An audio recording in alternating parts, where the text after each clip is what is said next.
Everyone, and thank you so much for joining us today. My name is Chris Van Dyke. I'm a partner at Cogent Law Group. And before I introduce our guests, just a couple of housekeeping details. Michael, Daniel, and I, we have a lot to talk about today. So we're going to try to keep this to 45 minutes, and then we're going to save the last 10 or 15 minutes for questions. So if you do have questions, we welcome them, and please put them in the chat. And Raphael, who's kind of looking after the logistics of this program, will get those questions and try to address those at the end of our discussion. This presentation is a rather unusual one. Michael, Daniel, and I all come from three very, very different backgrounds within the financial services sector.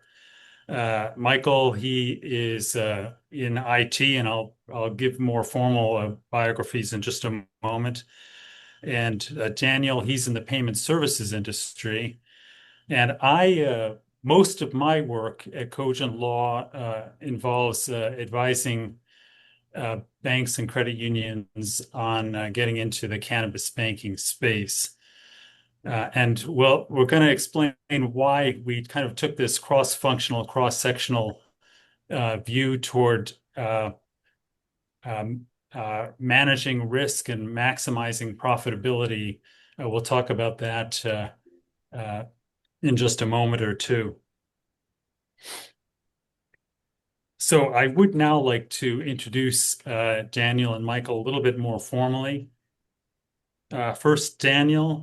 Daniel Garrido is the owner of Merchant Services United, which is a full-service payment processing company based in Montgomery County, Maryland. Daniel started his firm about 5 years ago because he felt many small to medium-sized businesses, nonprofits, and financial institutions were not receiving the professional guidance when it came to merchant services. He is a board member of the Greater Bethesda Chamber of Commerce and Maryland Black Chamber of Commerce. Prior to starting his firm, Daniel co-owned an insurance agency that was successfully sold to private equity. When Daniel is not working, he enjoys playing tennis and studying U.S. and world history. Michael Drobnis is the CEO of Optinify LLC, a technology solutions firm which has received various industry awards, including a ranking of the top 250 small technology businesses worldwide. Michael has over 30 years of technology experience across many different industries, including managed services, cybersecurity, disaster recovery and business continuity planning, system security, and infrastructure design. As an accomplished technology executive and project manager, his vision and expertise have helped many organizations work smarter and more efficiently through the use and development of proper technology solutions and collaborative tools. And I am a former financial regulator. I was the attorney with the Maine Bureau of Financial Institutions for 6 years. And then from 2014 until about a year and a half ago, I was the general counsel and chief risk officer, and I wore several other hats at a community-based credit union in southern Maine. About a year and a half ago, I left and joined Cogent Law Group. While I was at this credit union, we implemented and developed a cannabis banking program, one of the first in the country. And it's because of that background that there was an interest, a shared interest in me joining Cogent Law Group. They were looking for an attorney with some expertise in cannabis banking. So I've been advising FIs on cannabis banking primarily for the last year and a half. So we're going to move on to the next slide.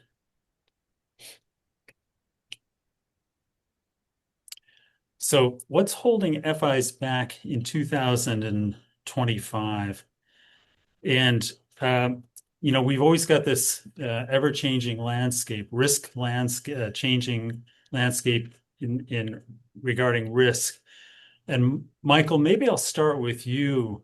If you could talk a little bit about the changing uh, risk landscape in the area of cybersecurity and cyber threats.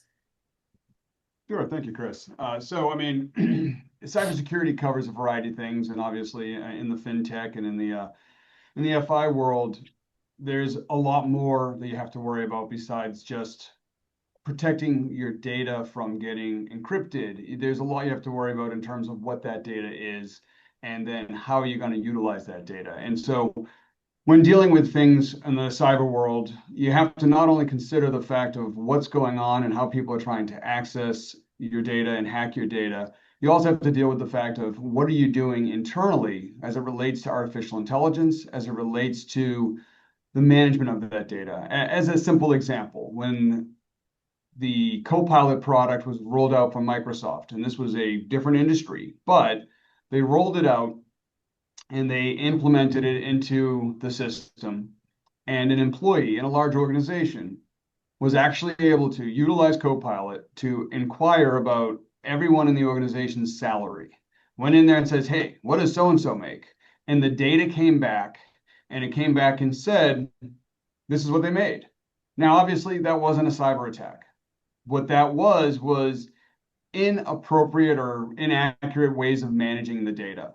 So when it comes to cybersecurity, you've got a variety of things you need to look at. So you need to look at one, is your infrastructure set up properly for internal threats? And I'm not talking about just someone who's trying to hack the data internally, but you have to worry about it from education. What should people have access to? And that's an initiative known as zero trust, basically only giving access to people and what they need. Once you've got that in place, there are a variety of other things, and we could make, I could talk on this for hours, but the biggest pieces are educating your employees. 80% of all attacks occur as a result of human error, and a variety of ways. Security access controls. What are you doing to make sure people have access to only the things they need, and how do you restrict that access? Endpoint security. How do you protect the actual endpoints, whether that be your phones, whether that be your computers, or other things? And then the last piece is how do you prevent unauthorized access? How do you make sure that the people aren't doing it? And while there isn't a one solution fits all, and there are compliance issues, which I'll talk about later, about what you need to worry about. From a cybersecurity perspective, a lot of this is in that compliance framework. It's okay, going through that checklist. Did you do this? Did you do this? Did you do this? And as long as you've done those pieces, you've got some protection. And notice I say some protection. You can do all things in the world. You will most likely get hacked at some point. But that's the biggest piece you really got to worry about is how do you build up that infrastructure? How do you make sure that you're protected both internally and outside? And then what to do about it. One thing I didn't mention is incident response plans. How do you set it up so that should you have that problem, you get going again? But again, I think we're going to talk a little bit more about that going forward, but that's the basics to start with, Chris.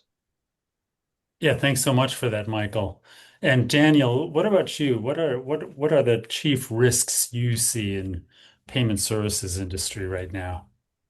Yeah, I think Michael really hit the nail on the head. When it comes to payments, a big component is PCI compliance. And so PCI compliance is a requirement that firms that are accepting payments, whether they're physically accepting the card physically from their customers or online, uh, that there is an annual questionnaire that is needed to be completed. And for most businesses, it's very straightforward.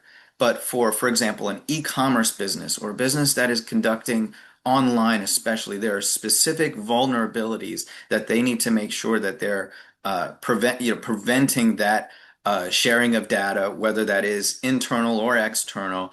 And so working with an IT firm like Opfinity, like Michael, really can protect and kind of work as a almost like a two-pronged attack. So they're kind of working and connecting with one another. And so having that IT firm to help support when it comes to PCI compliance is a great way to help manage and kind of mitigate some of those cyber threats and issues that Michael had described earlier. So that's a great opportunity to kind of strengthen that relationship.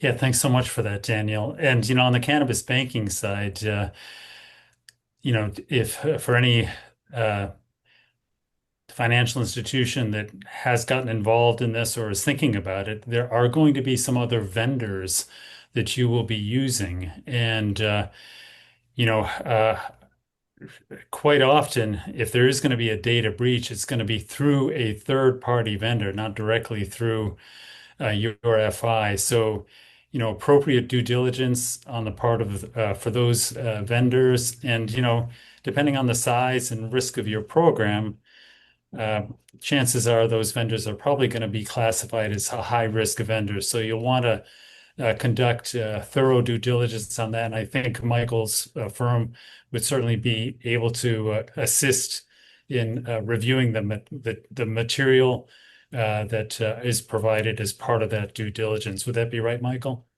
No, absolutely. Yeah, thanks so much for that. The next bullet point I want to talk about are the opportunities on underserved sectors like cannabis and cash-heavy industries. And I guess I'm going to start the ball. I'll start the ball rolling on this. I always, obviously it's a business decision about whether or not to get into cannabis, but or cannabis banking. But as part of the credit union mantra, that credit unions were formed to initially anyway to serve the underserved communities, and certainly one of the underserved communities in the financial sector are cannabis businesses. There's still a very small minority of banks and credit unions that are banking cannabis, and some of these cannabis industries are being charged on the financing side. They're being charged extortionate rates, and they are looking for trusted financial partners, whether that be a credit union or a bank. And that's too often, I think, especially in the cannabis banking sector, the answer is, aren't we going to get into trouble if we get into this space? And the answer to that is not so. If you do it appropriately, we'll talk a little bit more about what kind of guardrails you need for that. But that's one of the things that should be considered by banks and credit unions. And I think this last point, this need for an integrated cross-functional strategy, that's really the most important thing about all of today's discussion. The fact that we have to look at the risks and the opportunities kind of in a cross-functional way. And that really is the key for I think one of the big risks, and I've seen this firsthand at the credit union where I worked, is that things too often get looked at in silos. And as the chief risk officer, sometimes I was brought into discussions a little bit too late in the day when it came to decision making on certain offerings. And I think Michael and Daniel, you can probably speak to this as well about how important it is to bring in your areas of expertise very early on so that everyone gets a very, very full picture, not only of the risks, but also the opportunities. And maybe each of you can speak a little bit about that. Yeah, yeah. I can touch on one opportunity that I've been seeing just in my line of work here is a concept called cash recycling. So it's basically where in certain, in these cash heavy industries, let's just say cannabis, there's an ATM machine that's typically there, and the firm will use it. They'll deposit cash into the feeder when the cash drawer is full. The machine will deposit those funds, and it will appear as an ACH deposit. then an armored car vendor will remove the cash from the ATM machine. This reduces that risk of that cannabis firm, going to the FI and having to, they can also lower their insurance risk since they're not going to have more than, for example, $500 in cash at any one time. Reduces also the FI's need to have additional tellers. They're not going to have as much foot traffic, that sort of thing. So, certain things like that are opportunities that are available, at least from my vantage point. That's very interesting, Daniel, because hindsight is always 2020, and we Yeah. were so focused on the BSA/compliance component of cannabis banking that Yeah. uh, we didn't realize until after the fact that we've got a serious cash management issue going on here with all of the cash deposits being made. We were accepting them at our branches. And so that's why it's so important to talk to somebody like you early on, I think, if you're thinking about developing a, uh, a cannabis banking program. Yeah, absolutely. Yeah, it's always evolving, so there's always new things that are kind of, coming out, and we try to stay at the forefront of all of that, make sure that we're providing our clients with the best opportunities and ways to mitigate that risk as much as possible. Can't eliminate it, like you said, but we can try to mitigate it quite a bit. Yeah, anyone who says that they can eliminate the risk, I They're lying. they're lying. It's not Yeah, true, but it's a right, question of identifying the risk and mitigating that risk as efficiently and comprehensively as you can. right. In terms of Michael, I wanted to go back to something you talked about before about AI and how that risk is becoming more and more prevalent. Is there any upside to AI in the cybersecurity world, or? Oh, I mean, absolutely. I mean, AI, I mean, AI itself is just the ability of taking what we already have and putting it in a model that allows us to answer questions more quickly. So whether it's the cannabis industry, and you're looking to automate, AI can do that. They can do that with, it could be anything from cultivation, which I know absolutely nothing about, but to, we're talking about managing risk, and there's a lot of risk here. And obviously, one aspect of managing risk, and you were talking just a few minutes ago, is, well, you can't eliminate the risk. Well, that's why we have insurance. Cyber insurance is definitely part of that planning and part of that risk.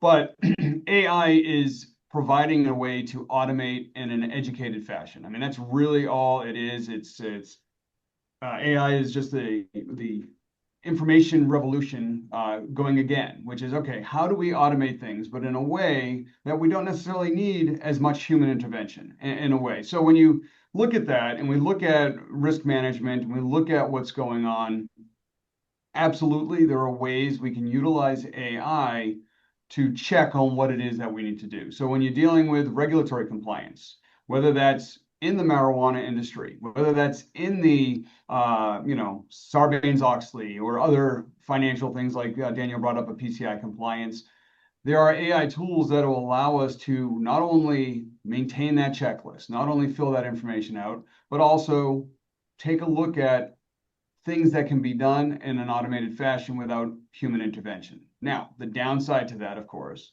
is when it comes to cybersecurity, AI is also being utilized to be the bad actor. As an example, if you're familiar with ransomware, that's the ability for someone to put something on your network to encrypt your data and then ask you to pay that ransom. Well, in the past, that was something you would have really good programmers and coders create, and it's a huge industry, billion-dollar organized crime industry. But now you can go on the dark web and you can buy that as a service. You literally can buy ransomware as a service. You pay whatever it is that you pay, and then you create your own little ransomware and you just spread it out throughout the world. But now that crypto, that Bitcoin, that's coming to you. So AI is good, AI is bad. It sort of brings me back to the analogy of the radar detector. The police came out with radar to check speeding, so we came out with radar detectors to know where those police were. And so then they changed it to laser, and then we had to do so. It's the same system here. So yes, AI can do a lot of great things, such as managing that. But again, it's only as smart as the information fed to it. AI learns from the information we have. So it's a give and take kind of game. But yes, AI can definitely play a huge role in making things both from a risk management as well as an automation perspective. So it's very much a sword that cuts both ways.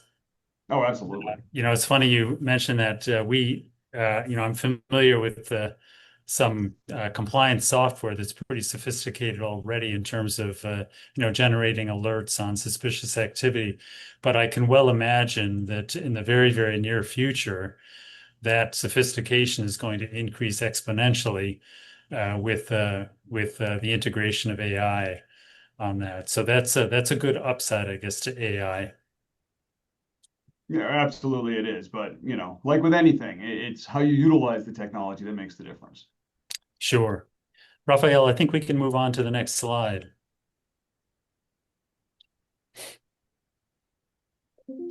So the bottom line, where are FIs losing profitability? And Michael, I'm going to start with you. Inefficiencies in tech stack. If you could talk about that for a little bit. Yeah, happily. So obviously, technology is it's a requirement. Obviously, you can't exist without technology. The problem is where you have to utilize technology in a way that's going to make it one more profitable. And how do you do that? And again, that goes down to automation.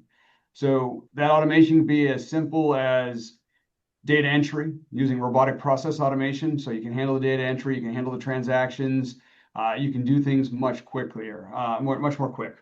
You can use analytics to look at customer spend. So yes, there are a lot of things. And again, we're sort of going back to this whole AI piece of it, which is how can you automate things in a way that makes the people you have more efficient or the processes you have. But then the biggest piece is what are you doing that's slowing you down? And technology can do that as well. Whether that is access, whether that is are things so convoluted in order to get it done. So security is important, but it also has to look at and you have to deal with the experience of that. So when it comes down to the inefficiencies, the tech stack, how you utilize it, it's more important than what it is. Whether you're utilizing Microsoft Office, whether you're utilizing accounting packages or utilizing AI, you have to figure out where that makes the most sense, where you have to implement it. And then the biggest piece that most people forget about is, and we have this all the time, we had a client call us up or a prospect actually and says, we are moving to Salesforce. It's going to solve all of our problems and this and that. And I said, great. And so they had us come in. We took a look at what it was. And I said, great. How are you going to develop all this? They go, what do you mean? I go, it's not an out-of-the-box solution. And then, did you plan for training? And they go, yeah, we figured we'd get this done in 6 weeks. Yeah, and you're going to move from one system to the other. Long story short, it was a failure to plan. So while that's important, but that's another inefficiency. Yes, you can spend the money on the best products in the world. If it's not set up properly with the proper workflows, if you don't plan for the proper training, it's going to fail, no matter how good that product is. And so I know it's great to watch those commercials that are out now about, and again, I'll pick on Salesforce. They have these great commercials going on right now. Oh, this does this and this does that, and it's on the AI front. Nothing's out of the box like that. And so that's where inefficiencies are, and you really need to plan things. Implementing a system like that, and this was in a association, that is a 6 to 12 month project. They had thought they could do it in a month to 2 months. So those are some of the inefficiencies and things and ways, but that costs a lot in terms of profitability. It's very interesting. I've seen that on the compliance BSA side too, where FIs have invested heavily in very sophisticated and expensive software for managing cannabis. But that software is only as good as how it's used by the FI's employees and how well it's integrated into the core and the training that's involved for that. So I often think there's a misconception that you can solve problems just by the use of these types of software. No, absolutely. Daniel, what about you? You seeing anything on this front at all, or?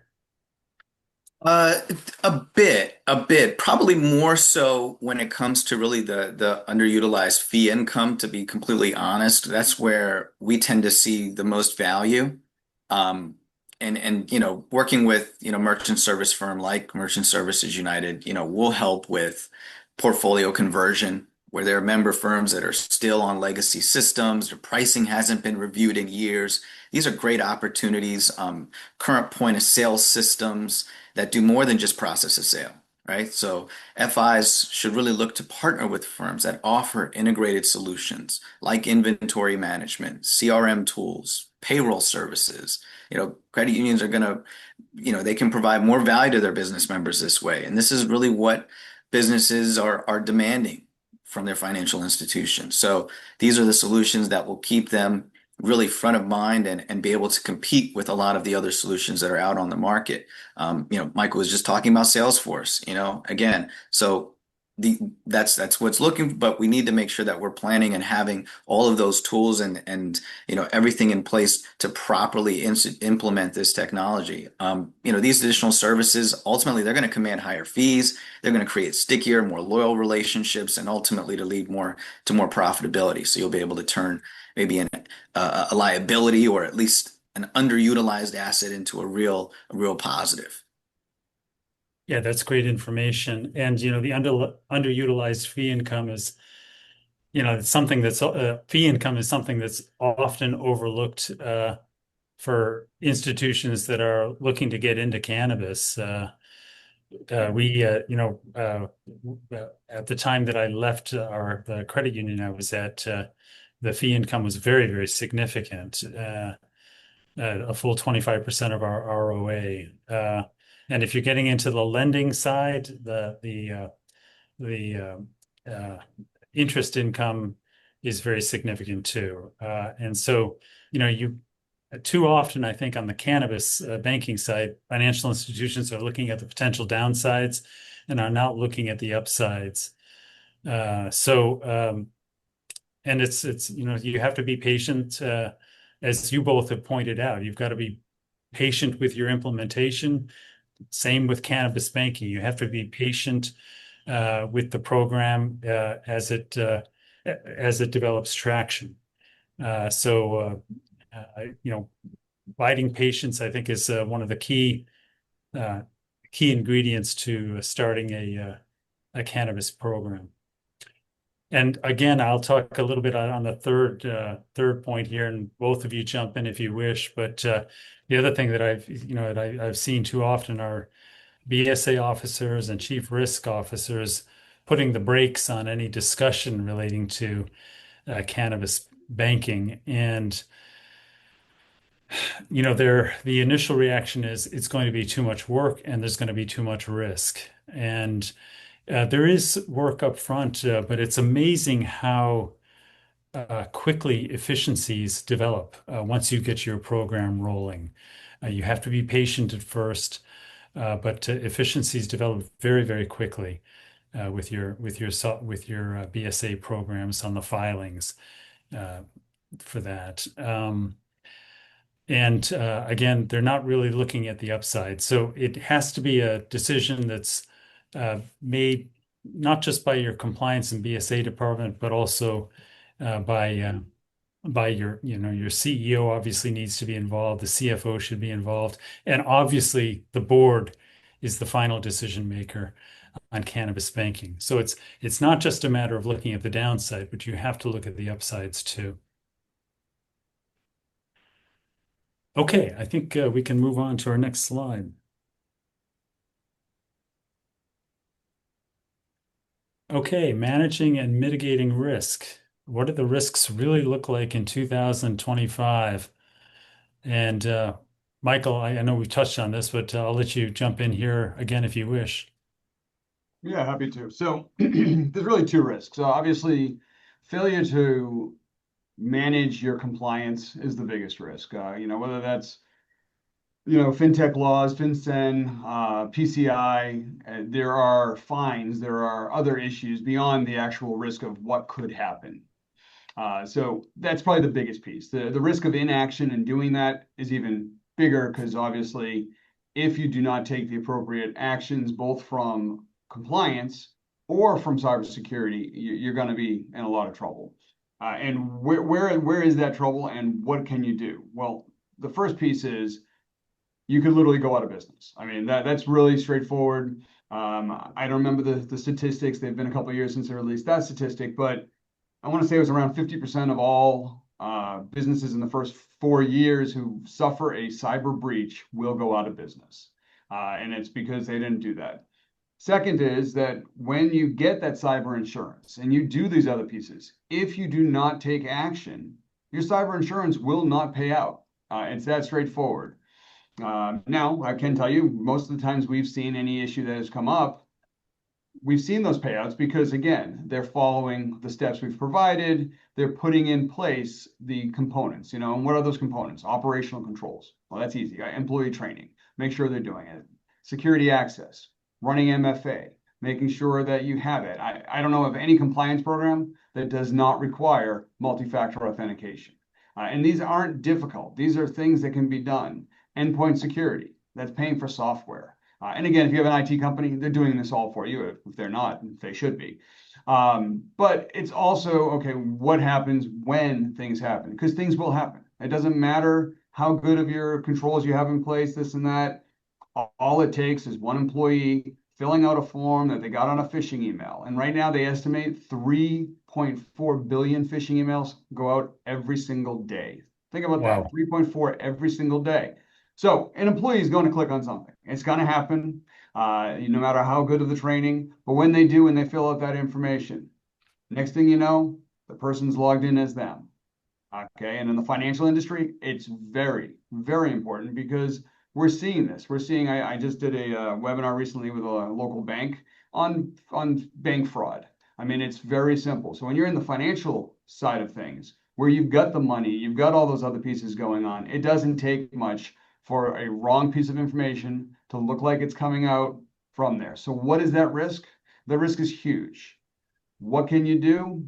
I mean, it's real simple. In a lot of cases, if you get a request to change this payment form, to do this, to do that, pick up the phone. I know in today's day and age, nobody likes to utilize the phone, but I can tell you a real quick story. 5-person company. The CFO is located out in the Midwest. The other 4 people are located here in Alexandria, Virginia.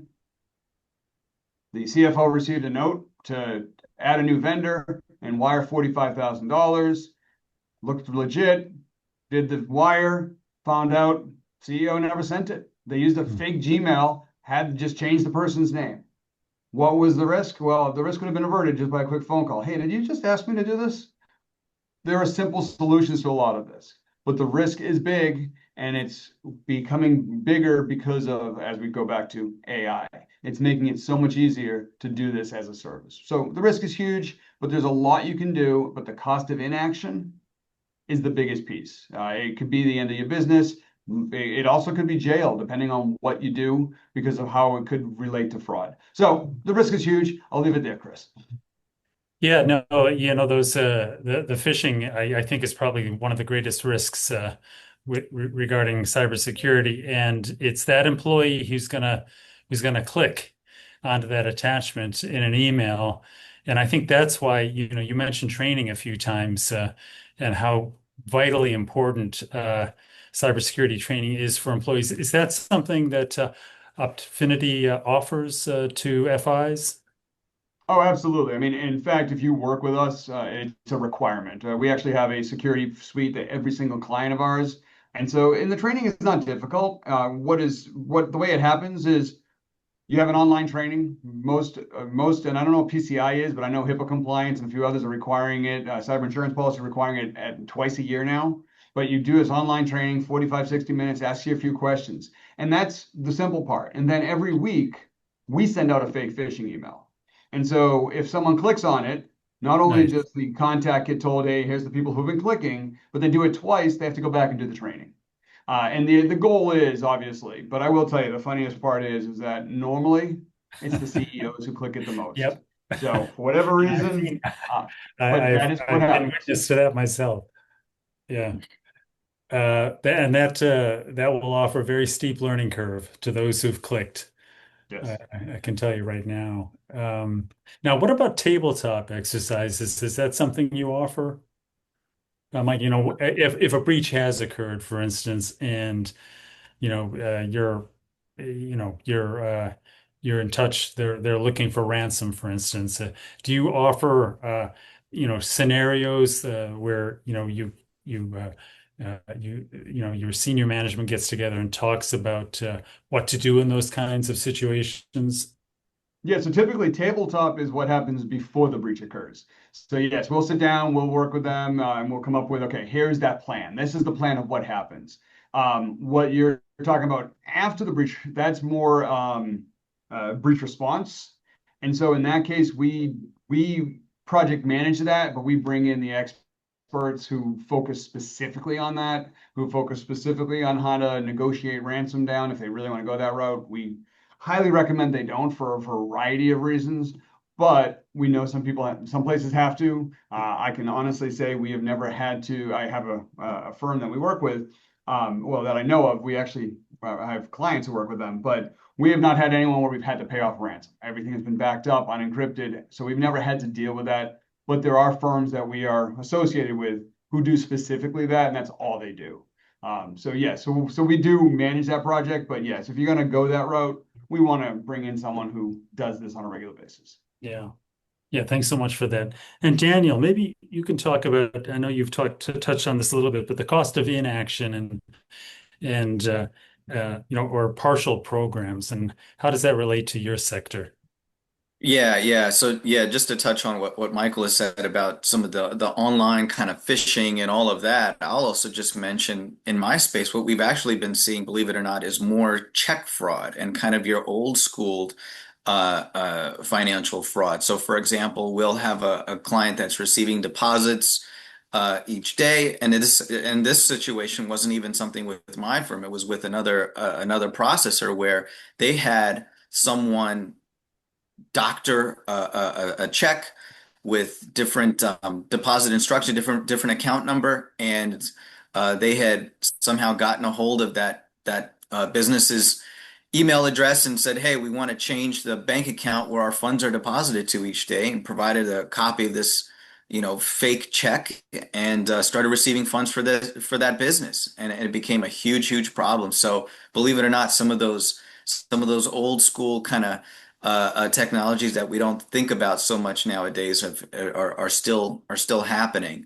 But as far as kind of managing and mitigating risk, when it comes to the merchant service industry, there certainly is, risk involved, especially when it sounds too good to be true. We see firms out there that are promising guaranteed approvals, but, we'll reach out to them and say, hey, once we kind of drill down a little bit and start asking some questions, they'll refuse to share who their sponsor bank is. Basically, they have to have approval from the card brands to approve accounts, to approve merchant accounts. And so they'll say, the sponsor bank is so and so. Actually, they may not even provide it, but their office is some PO box via holding company in Delaware somewhere. So already whole bunch of red flags. So really at this point, when it comes to certain, obviously we're waiting for the federal laws to change, and our understanding is Visa will quickly begin allowing, cannabis accounts on a wide scale basis.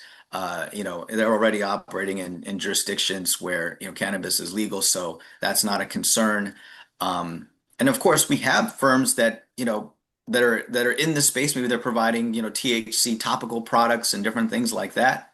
No issues there, no concerns there. So it's just when you're kind of generalizing, that's where you tend to, run into certain issues and not taking advantage of certain opportunities.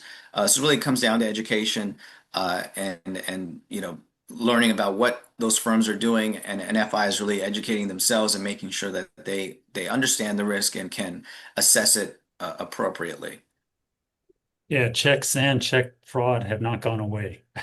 No, have not. Uh, So, and I can, on my side, just going on to that second bullet point, the cost of inaction or partial programs, that is a risk that is probably most often overlooked in the cannabis banking sector. People, cannabis, whatever your views on cannabis are, it's not going away. It's here. It's legal in one form or another in over 40 states now. And it's if your board is not considering a cannabis banking program, and it's something that reasonable minds can disagree on, but they should be talking about it anyway. They should be considering it and weighing the risks. I offer my services free of charge without any obligation to talk with boards for 15, 20 minutes about what those risks are. I think one of the main drawbacks with cannabis banking is that people don't understand what the risks are. And I can kind of give an outline about what the risks are and how important each of those risks are and how to best mitigate them. And then that last point, the importance of aligning legal, IT, and operations strategy. Again, so important. And this is really the core of our discussion here. And I mentioned it at the outset about how, at our financial institution, we didn't take into account the operational hurdles that cannabis banking entailed until a little bit too late. We were again so focused on the compliance, the BSA side, that we were running into troubles there, and how that cross-functional, approach is just so important right from the outset. Either of you want to add anything more on this slide? Please jump in. Not from my side, yeah. Yeah. Okay, let's move on to the next one.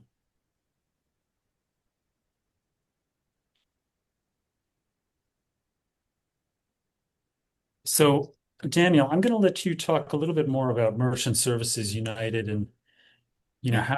how you distinguish yourself from your competition, and that can be in the way of servicing the value-added service that you provide, and timings and so forth. So I'm gonna let you take the floor here. Yeah, absolutely. Yeah. So really, the approach that we come with when we talk to financial institutions, obviously we're kind of educating and providing that perspective that financial institutions, they definitely need to be mindful that, a merchant service partner that's going to come in and, promise you the moon and the stars, 80% revenue split, but they're not responding quickly to introductions that are made by the financial institution. They're unwilling or unable to provide demonstrations of equipment, maybe a lack of equipment options, service options. All of these things are really important to consider. This relationship, the relationship with an FI and merchant service firm, it can be less valuable if that firm is not meeting the expectations, and then maybe a firm that's offering all of those service components but maybe a slightly lower split, so it has to be something where, one thing that I try to do is with Merchant Service United is I'll create kind of a goal setting, expectation from the beginning. And so we'll determine the monthly first year revenue goals as well as year 2 and year 3, and really make sure that we're both on the same page. It gives everyone a clear indication of the progress of the partnership. The FI should consider monthly sales reports showing revenue earned, and a clear breakdown of what the revenue is for each of each seg. Perhaps the branch can create maybe branch level incentives for employees and staff to make introductions to the merchant service partner. And another tactic is maybe to create co-branded marketing material as well as social media posts, co-sponsored events. One thing that I try to do is to be active in my local community here. So I'm always, whether it's online or especially in-person events, I love supporting my clients and FIs that I work with, nonprofits and all of those different aspects. Lastly, an FI and merchant service provider really should consider this a partnership where the merchant service firm is providing referrals to that FI, making introductions to key referral partners such as, Opfinity or Cogent Law. This can be as valuable as a referral, help set up multiple accounts, including lines of credit, business loans, business checking, all of those different services. So, you should share with the merchant service provider the specific business verticals and that the FI will serve, and make sure that that merchant service firm has the solutions required for these verticals. Make sure they have the proper software solutions, equipment, and to make sure that there isn't any gap, and to make sure you can fully maximize that relationship, as well as the institution, can also request references. So that's something that I'm always happy to do, is provide references for that financial institution to see what it's like working with that merchant service firm. These are some of the things that I've done and have been successful with in my experience from my vantage point. So I highly recommend that FIs consider some of these tools, and happy to have a conversation and see where we may be able to help. Because really this is kind of what I've been seeing as underutilized, and a lot of just frustration from FIs with their current provider. So love to be able to provide an alternative, and show how we can really turn that underutilized asset into really maximizing and reaching its full potential. Daniel, that is great information about Merchant Services United, and a lot of what you mentioned are kind of intangibles, but nevertheless so important Yep. for there to be a productive, a synergistic relationship between your firm and your customers. And Michael, let's talk a little bit about Optifinity. What kind of sets Optifinity apart from your competitors? No, absolutely. Thank you, Chris. So, I mean, Opfinity, we've been around 23 years. We're straightforward. We're a managed services provider. And so what does that mean for, the work we do with FIs? Well, I think we spent quite a bit of time talking about it, but obviously regulatory compliance is probably a huge piece, especially in the financial industry, whether it's FINRA, SEC, FinCEN, Sarbanes-Oxley, if, public. So obviously that's the first piece. We can help the organizations make sure that they're maintaining that compliance, whether it's the systems, the data is secure, cybersecurity. Obviously, again, talking about that here, but that includes both how do you access that data, how do you make sure you reach that zero trust initiative, and then what happens afterwards? You have the business continuity and disaster recovery. I mean, that is something that is by far something we love to do, but we hate we never have to. We hope we never have to use. It's Yeah. okay. What happens? But honestly, what it comes down to is, what is disaster recovery? Well, it's when your IT goes out. It's that simple. We've had clients where they had a water heater flood and they didn't even know they had the water heater in the ceiling. I mean, so it doesn't have to be, oh my God, the hackers got all my info. But there is, what is that plan? How do you get yourself up and running? And that's what we do. Working with us, you have a basic flat rate. It's one of the benefits we offer is it's a flat rate service. It's a turnkey service. We're going to provide you with what you need. We're going to figure out what it is. And then you have, okay, if you need a compliance requirement, we can have a software piece and a component that does that. We're going to be able to provide 24/7 support. We have a team of experts who are available 24 hours a day. It's not me. I'm not there at 3 a.m., but someone will be there to answer those phone calls for them. And again, most financial services firms are in fact working 24/7. And then the best piece is it's a scalable solution. You hire more people, we support them. It's flat rate based on that. What makes us different? One, we've been around for a long time. We've been doing this for a long time, but we are not in the IT business. We're in the customer service business. When you call us, you're talking to someone who's going to understand why it's important to be dealt with, what's going to happen, and if something needs to be escalated, it's going to get done. And again, that's what we do. I have at least 4 or 5 clients who have been with us over 20 years. Just to give you an idea of when we work with people, we build that relationship. And so that's really what makes us different, and why we enjoy what we do. Yeah, the best way to get clients is to keep clients, isn't that right? Absolutely. It's also the cheapest way. Yes. Yeah. Yeah, thanks so much for that, Michael. That certainly sounds like value add to me. And I'll just say a few words if we can jump to the next slide about Cogent Law and my services. Cogent Law is a very different law firm. Our managing partner, Tom Goldstein, he wanted to create a firm that was completely client-centric, client-focused. And so what he did was he cut away all of the chaff from the wheat. And our billing rates, if we are charging at an hourly rate, are a fraction of what other full service law firms charge. I am the master of my own destiny when it comes to charging. So I will often scale my hourly billing rate based on the asset side of the size of the financial institution I'm working with. Often, Michael, like you, I work on a fixed fee basis. CEOs love that. There's certainty involved in that. And uh, I can do that. I also, as I mentioned before, I'm a former regulator. Obviously, cannabis banking is a business decision. Want to generate revenue, whether that be uh, uh, fee income or interest income, but you have to get your compliance ducks in a row first. And I'm in a unique position. I'm a former regulator, so the first thing you need to do is set up your program with a regulator's eyes on that program to make sure you're not going to get into trouble with your regulator on that. Once your compliance ducks are in a row, then you're off and running on the business side of things, and hopefully, you can expand your program so that it's not just on the deposit side, but also on the lending side. So and also as I mentioned before, I'm happy to talk to the boards free of charge and senior management just to give folks a clearer picture in terms of what risks they're facing and how to mitigate those risks. And I think we are well over our discussion period of time. As I said, we did have a lot to talk about today. Michael and Daniel, I really appreciate all of the insights that you provided during today's presentation. And Raphael, do we have any questions?